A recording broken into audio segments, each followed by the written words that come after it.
Hello everyone, जैसा कि आप सभी को पता है हमने प्रीवियस वीडियो के अंदर जो अपना टॉपिक देखा था वो था रीमान इंटीग्रल। ठीक है, हमने समझा था रीमान इंटीग्रल होता क्या है और रीमान इंटीग्रल से रिलेटेड हमने एक एग्जाम्पल भी किया था। ठीक है, और थर्ड एग्जाम्पल मैंने आपको खुद ट्राई करने को कहा था जिसमें काफ़ी बच्चों के डाउट्स आ रहे थे, तो एक बार आप थर्ड एग्जाम्पल भी देख लीजिए सो डैट आपको इसके अंदर कोई भी डाउट ना रह जाए।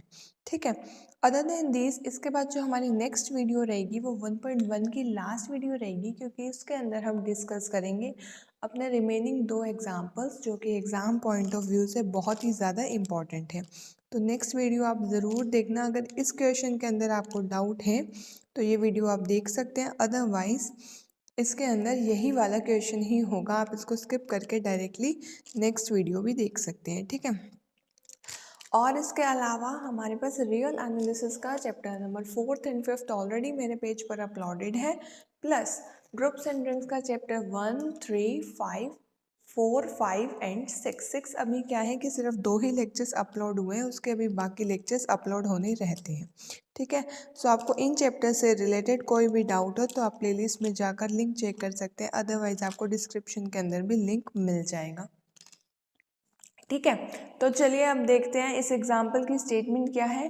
Compute U of F P, upper sum और लोअर सम निकालना है आपके पास इस फंक्शन के लिए। देखो पहले जो हमने दो एग्जाम्पल्स किए थे उसमें फंक्शन इजी दिया हुआ था, उसके अंदर जैसे एक के अंदर एक्स, एक के अंदर एक्स प्लस वन, तो उन क्वेश्चंस के अंदर फंक्शन का लोअर सम निकालना, सॉरी फर्स्ट क्वेश्चन के अंदर 1/x² था और सेकेंड के अंदर एक्स प्लस वन, तो इन क्वेश्चंस के अंदर लोअर सम और अपर सम निकालना कंपैरेटिवली बहुत इजी था इंस्टेड ऑफ दिस क्वेश्चन। ठीक है, और एग्ज़ाम में उन क्वेश्चन से ज़्यादा इस क्वेश्चन के आने के चांसेस ज़्यादा हैं, क्योंकि इसके अंदर ये आपका 6 मार्क्स का बनता है, बट वो कंपैरेटिवली काफ़ी सिंपल है तो वो एग्ज़ाम्स में नहीं देखे जाते हैं। ठीक है, तो वो आपका बेसिक स्ट्रॉन्ग करने के लिए था, फॉर्मूला स्ट्रॉन्ग करने के लिए था, क्योंकि डायरेक्टली मुश्किल क्वेश्चन आ जाएगा तो आप शायद अटेम्प्ट ना भी कर पाए।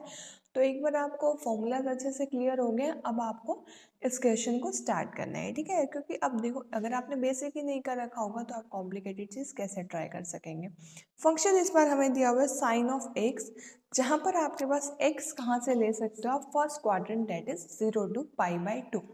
यहाँ से हमारे पास क्या बात आती है, देखो हमने 9th-10th में कर रखा है कि साइन फंक्शन हमारे पास फर्स्ट क्वाड्रेंट में क्या होता है, इंक्रीजिंग फंक्शन।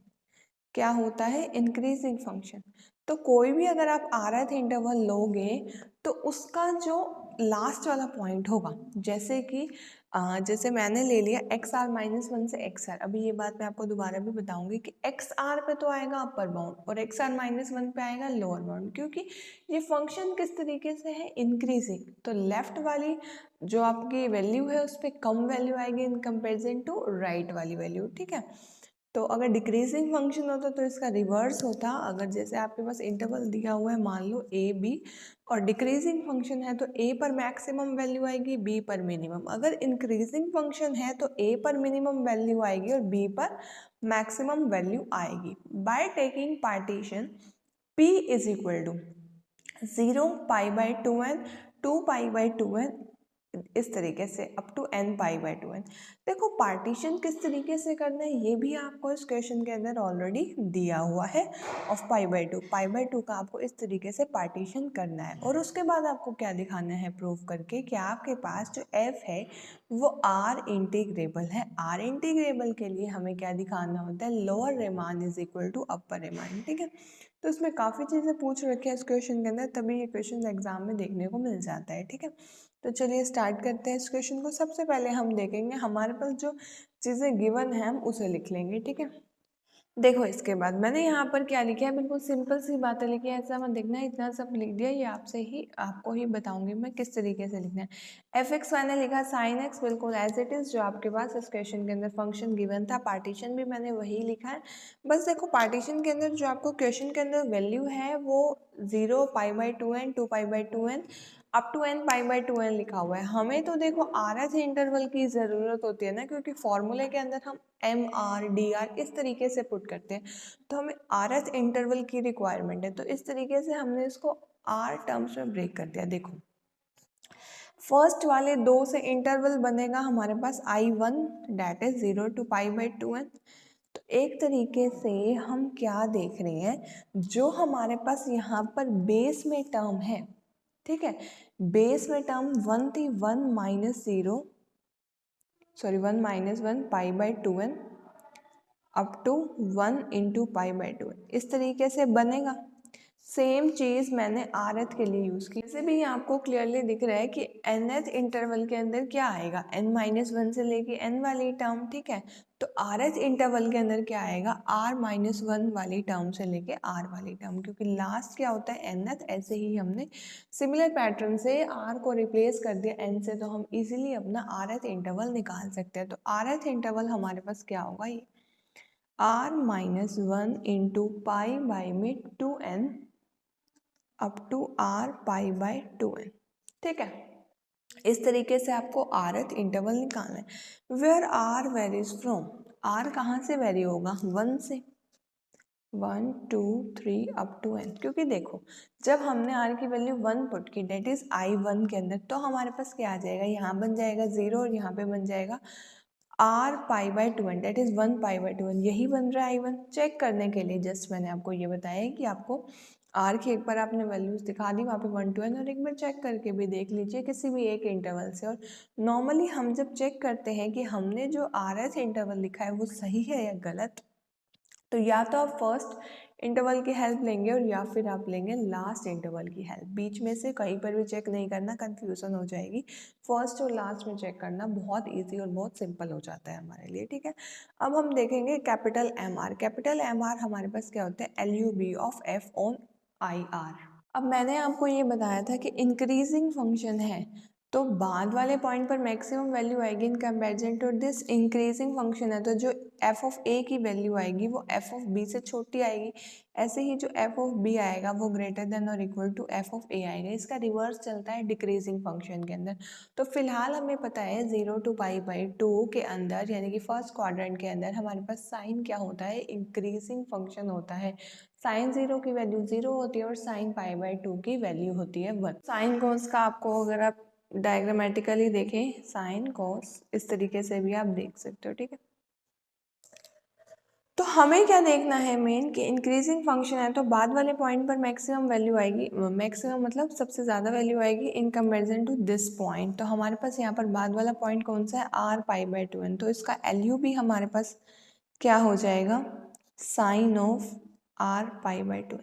अब आप कहेंगे हमने directly r pi by 2n क्यों नहीं लिखा, क्योंकि फंक्शन है साइन ऑफ x, यहाँ से हमें सिर्फ x डिफाइन होगा कि x हमने क्या लेना है, क्योंकि इंक्रीजिंग फंक्शन है। ऐसे ही हमारे पास GLB स्मॉल mr पहले वाला पॉइंट आएगा, sine of r minus one pi 2n, ठीक है। इसके बाद हमें निकालना है length of rth interval. Length निकालने का आपको फॉर्मूला पता है, दिस माइनस दिस। अब आपको यहाँ पे x को माइनस करना है, फंक्शंस को सब्ट्रैक्ट नहीं करना, सिर्फ जो इनका थीटा है, जो इनका एंगल है, क्योंकि हम जब आपने देखा हो rth इंटरवल के अंदर लेंथ का फॉर्मूला देखते थे तो हम देखते थे XR माइनस XR माइनस 1, जबकि ये क्या है, ये उस फंक्शन पर यानी कि rth इंटरवल पर उस फंक्शन की वैल्यू है, ठीक है, मैक्सिमम वैल्यू, ये मिनिमम वैल्यू। और अब हमें क्या देखना है, सिर्फ x की वैल्यू कंसीडर करनी है, पूरे फंक्शन की वैल्यू कंसीडर करने की रिक्वायरमेंट ही नहीं है, ठीक है। तो चलिए देखिए rth पॉइंट कौन सा है इसका, r pi by 2n minus r minus 1 pi by 2n, ठीक है। अब इसके बाद जब हम कॉमन ले लेंगे 2n, r pi minus r pi plus pi, cancel out, pi by 2n आ गया, ठीक है।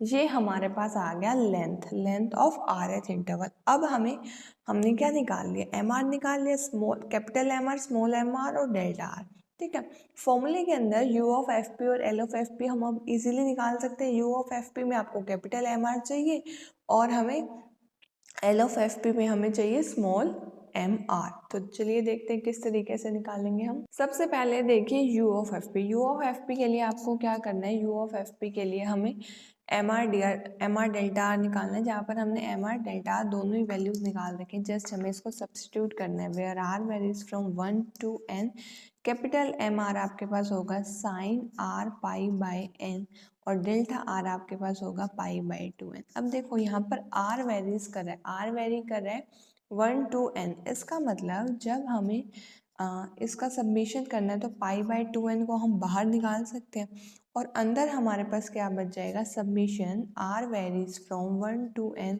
Sine of R pi by n। ठीक है, sine of R pi by n। इसके बाद अब आप देखो, जब हमने पाई बाय 2n बाहर कॉमन लिया, अंदर जब r की वैल्यू 1 पुट की तो हमारे पास आ जाएगा sine pi by n। r की वैल्यू 2 पुट की तो sine of 2 pi by n।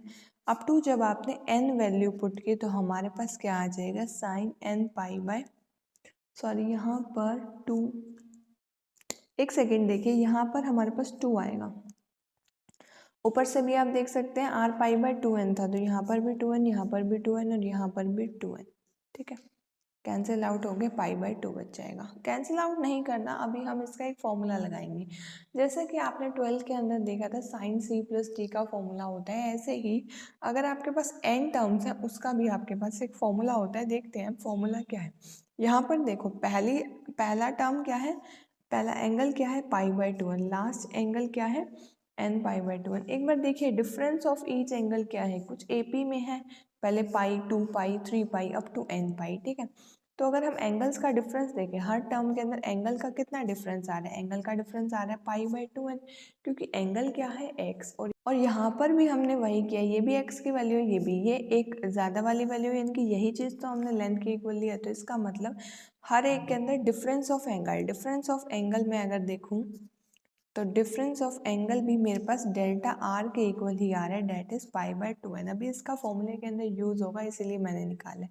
चलिए अब देख लेते हैं एक बार n टर्म्स के लिए हमारे पास फॉर्मूला क्या है। अभी तक हमने 2 के लिए देखा हुआ है, साइन सी प्लस टी के लिए। अब हम देखें sine C plus sine D के लिए, अब हम देखेंगे n टर्म्स का फॉर्मूला हमारे पास क्या है। अब देखो हमारे पास जो n टर्म्स के लिए फॉर्मूला था वो था अगर आपके पास एंगल इस तरीके से sine alpha plus beta, sine alpha plus 2 beta, sine alpha plus n minus 1 beta. यहाँ पर भी हमने देखो यही चीज़ देखी थी कि हमारे पास एंगल कुछ AP के अंदर बढ़ रहा है। ठीक है, और उस AP के अंदर जो कॉमन डिफरेंस था वो था पाई बाय 2n। तो चलिए फॉर्मूला लगाते हैं हम। इसका फॉर्मूला इक्वल होगा sine of first angle plus last angle by 2 sine of n into difference of angle by 2। ये फॉर्मूला आपको माइंड के अंदर रखना है ताकि ये क्वेश्चन आपके पास एग्जाम के अंदर आ जाए तो आप इजीली सॉल्व कर पाए। Sine of difference of angles by 2। चलिए इन सब की वैल्यूज आपके पास है, अब हम इनको जस्ट आपने सब्स्टिट्यूट करना है। पहला एंगल क्या है, पाई बाय 2n, लास्ट एंगल क्या है, n पाई बाय 2n। चलिए देखते हैं क्या आएगा, sine of pi by 2n plus n pi by 2n up to sorry upon 2। ठीक है, अपॉन 2 भी है। ये 2 काफ़ी बार बच्चे एग्जाम के अंदर भूल जाते हैं, क्योंकि ये ऑलरेडी यहाँ पर 2 होता है तो उन्हें लगता है कि शायद हमने लगा दिया होगा, तो ये गलती आप मत करना। n इंटू n आपके पास क्या है, n ही है आपके पास, difference of angle pi by 2n। ठीक है, अपॉन में sine of difference of angle that is pi by 2n into 2।